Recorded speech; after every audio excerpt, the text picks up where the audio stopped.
Well, good morning, everybody. Out here at the range today, obviously. Have not been out here for a while. I've not filmed any videos for a while. Between the COVID ridiculousness that's going on and work and having work and not having work and not having money, and then fire Armageddon, not being able to buy guns, not being able to buy ammunition, all the crazy things that have been going on. I haven't been out and haven't been able to come out. So, but that changed. And the reason that changed is because of an acquisition. The acquisition is this. This is the 5.5-inch version of the Ruger Super Blackhawk 44 Magnum. And I've noticed that there aren't a lot of video presentations on this firearm online, and I don't really understand why. I realize that it's not the trendy, super cool thing to do.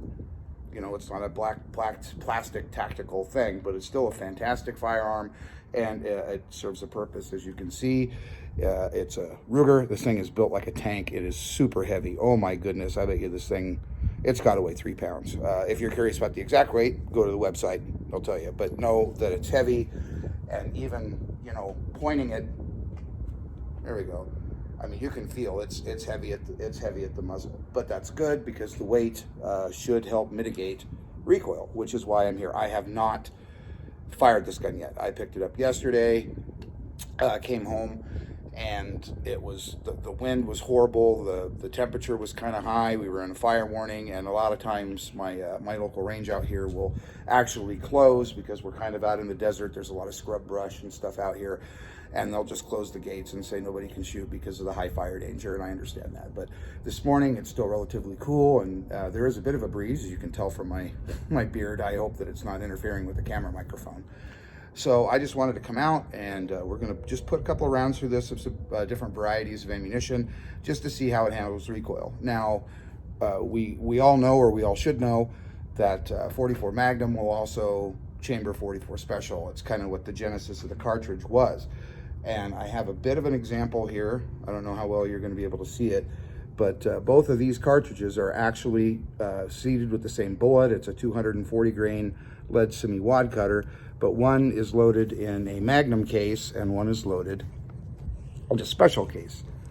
I don't know if we can, trying to do this. It's probably not going to work out, but pardon me. This special case is actually substantially shorter, meaning you have less powder capacity, you know, and what it comes down to is the special is about half of the velocity and about half of the pressure of a 44 Magnum. So in a heavyweight gun, just knowing from my Smith & Wesson 629 that I have, it's very pleasurable to shoot. There's very minimal recoil. Everybody says, oh, it's like a 45 ACP, and it really is. There's just not a lot. Really fun for target shooting and quite an accurate load. So what I'm going to do is I have, like I said, a couple of different varieties of loads, and I think the first I'm going to put through are these. Grab them up for you. You can take a look at one. These are a Fiocchi Load. They are 44 Special. It's a 200 grain hollow point, semi-jacketed, and I've seen some ballistics gel testing on these, and the bullet is really designed to be fired at Magnum Velocity, so you don't get really good expansion in gel and that kind of stuff, if that really makes any difference to you. And 44 Special is, for whatever reason, always a little more expensive than 44 Magnum. So the best thing to do if you get one of these guns is to get into the reloading game. So, and I have the stuff to do it. I just don't have a place to set my stuff up right now, which kind of sucks. So I'm kind of hoping to remedy that in the near future, so we'll see. So anyway, I'm going to go ahead and slap on the old Ear Pro here. All right. And get this thing loaded up. I'm just gonna run 5 because, well, you know, 5 in a row in the box, and it just seems like whatever. Plus, that's the traditional cowboy way to do it. Now, I've never even loaded this gun before, so in order to do so with all single action revolvers, you have the loading gate there on the side. You can see that the loading gate opens up, and that allows you to drop cartridges in. So get these lined up. Like I said, I've never loaded this before, so I know this is going to be pretty fumble-tastic. So there's one. A little hard to handle the cartridges with gloves on. But I want the gloves because I'm not entirely certain what the recoil is going to be like, at least with the Magnum loads. I mean, these 44 special loads should be pretty tame, because this gun is really heavy. So, okay, lock it up. We are in fact over a dead hole, and I'm just going to be shooting out here. Like I said, I haven't even put this thing on paper. I don't know where it's hitting. It does have a blackout front and a black ramp, or blackout rear, excuse me, which is fully adjustable, which is the reason I chose this over the Vicaro, so we can, I can dial it in for a load. And it does have the black ramp front. The front blade is pinned, so it could easily be, the pin could be driven out, and you could change that out for a fiber optic light tube, or a higher front sight or a lower front sight, or whatever you want to do in order to get the sight right for the load that you're going to be most using in the gun. So, all right. I did take this gun home yesterday and field stripped it, took it apart, pulled the cylinder out, ran some dry patches through it and stuff to get any dirt or any machining oil or whatever that might be in it out. So it has been cleaned, but it has not been fired. So this is going to be the first shots. So see how well it does. See, oh, just no recoil, none at all. I won't say it's like shooting a 22.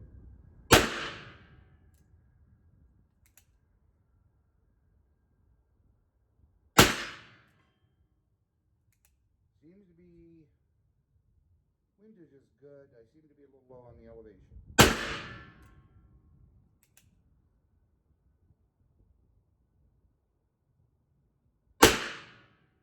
Oh, went completely low left on that one. That was my fault.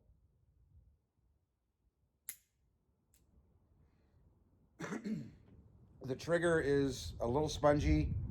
There's a little bit of take up and a little bit of over travel, but it is a factory trigger. So, yeah, okay, now unloading. You can see on, I'm gonna turn it here. There's your ejector rod. You get the empty casing lined up. Use the ejector rod to push it out, and then you can remove it the rest of the way. On the longer barreled versions of this, you have the rod has enough travel that it will actually pull, or push the whole cartridge out, but it won't on this one because the barrel's too short. I was actually originally looking for the shorter barrel, the 4.2 inch or 4.6 inch barrel version with a non-fluted cylinder, but you're kind of unobtainium right now. So, okay, there, she's all empty. Now, let's go ahead and try these 240 grain cowboy action loads, lead semi-wad cutters. And I like buying these because, oh, my nose is running a little bit. Because they're loaded in the Starline brass, which is, I'm kind of hoarding that for when I get set up to start reloading these, because it's good brass, at least according to everything that I've read or seen. So, okay, we're over a dead hole. Now, same thing. Sure, on camera, good.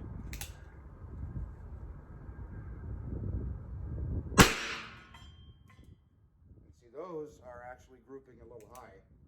I'm shooting at a 1/3 size IPSC target, and I was aiming center mass, and that was a headshot.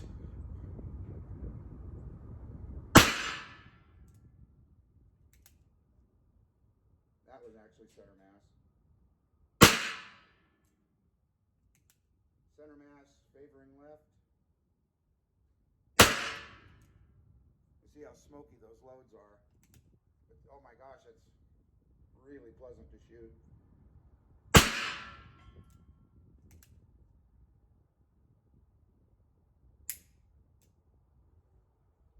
Those are really nice. They're nice to shoot. They're smoky. Yeah, they're going to dirty up the gun, but they're nice to shoot. Oh.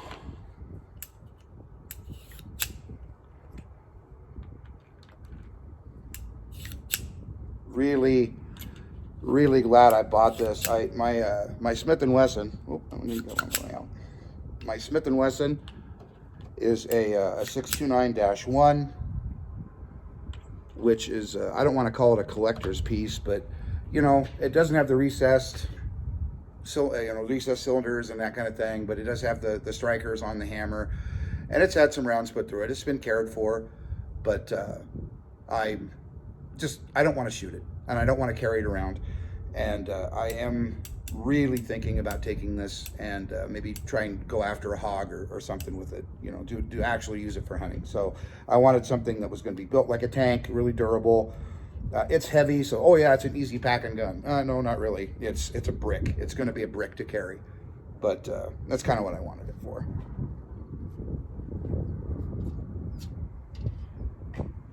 So these are the same bullet, the lead semi-wad cutter, but these are loaded up to Magnum, or what would be probably a light Magnum Velocity. I guess I didn't really talk about the Velocity too much. According to the website, the Fiocchi loads are moving at, I think, 900 feet per second. The HSM 44 Special Cowboy Action loads are moving around 800 feet per second. And these, with the same 240 grain lead semi-wad cutter, according to the website, are moving at 1150. But they don't really specify like what barrel length or any of that other information. It just says 1150. So these are going to be a Magnum load, but they're a moderate Magnum or a mild Magnum load. I think they would actually still suffice for a deer or a hog or something at 40 or 50 yards. Probably be okay for that, but I've never shot an animal with a Magnum, so I don't know. So, and right now I'm going to go ahead and I'm not going to shoot at this close target. I was shooting at 20 yards. I just don't want to hit that with anything moving this fast. So I'm going to go ahead and zing these down there to the 50-yard line and see if I can even hit that plate down there. So, and not knowing what the recoil is going to be like on these Magnum loads, we're going to find out. Hopefully it won't. Actually, I think it's probably going to be less than the Smith & Wesson, because this gun is heavier built and it's actually weighs more. Even though the Smith & Wesson has an inch longer barrel, basically, this gun is notably heavier. If you've got one in your left hand and one in your right, this is the heavier one. So we'll see how these kick out of this. Not bad at all. Notice the gun, and that I missed, but I didn't miss by much. Notice the gun, the plow handle, it rolls rather than coming straight back into your hand. It's still not bad at all. And it doesn't hit my knuckle. I think I'm going low. Yeah. I don't know, let's try this closer plate. This one's at 40 yards or whatever. Oh, those are going way left. Yeah, got that one. Still not bad. Not bad at all. So anyway, that's kind of my abbreviated one-take range report on this. Just wanted to get out here and have a little fun. And I think just for shits and grins, because I bought these and I don't even know why I have them. I'll show you here in just a second. I gotta fish them out of my range bag here. Oh, actually, I can't fish them out of my range bag because the camera is sitting on them.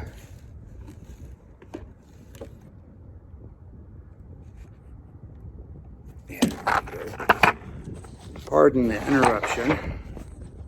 To move that. I bought a box of these. Don't know why. These are the Hornady Lever Evolution 44 Magnum. These are designed for use in lever guns. They do have the FTX tip, so when they're loaded in your magazine tube on lever gun, you don't have to worry about a chain detonation. Whether or not that's really a real thing or not, I don't know. But anyway, this is a 225 grain bullet, and according to the advertised ballistics, these are moving along at about 1,400 feet per second. So these would be a fantastic hunting load. But I have a feeling the recoil is going to be a little more substantial. So we will see. If the actual real full house, serious 44 Magnum load. We'll see what happens. We'll see how bad the recoil is.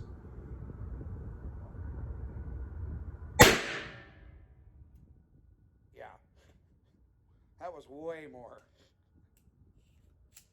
Still not bad. I mean, it's still, if you're already playing the 44 Magnum game, you should be used to that. So anyway, but my abbreviated range review, I hope you enjoyed it, and I hope if you're interested in acquiring a pistol like this, you know, something similar to that this video helps you make that decision. Maybe you've decided it's not for you, or yeah, you know, this is something you're really interested in. Well made, built like a tank. If you're into hand loading and you really want to crank up those, you know, crank up those hand loads to high pressures for hunting or for target shooting or whatever it is that you're going to do with the gun, it's a Ruger. It'll take it. Like I said, these things are built like a brick poop house. So anyway, thanks for watching. I really appreciate it, guys, and have a great day. And I can't shut off the camera with my gloves on.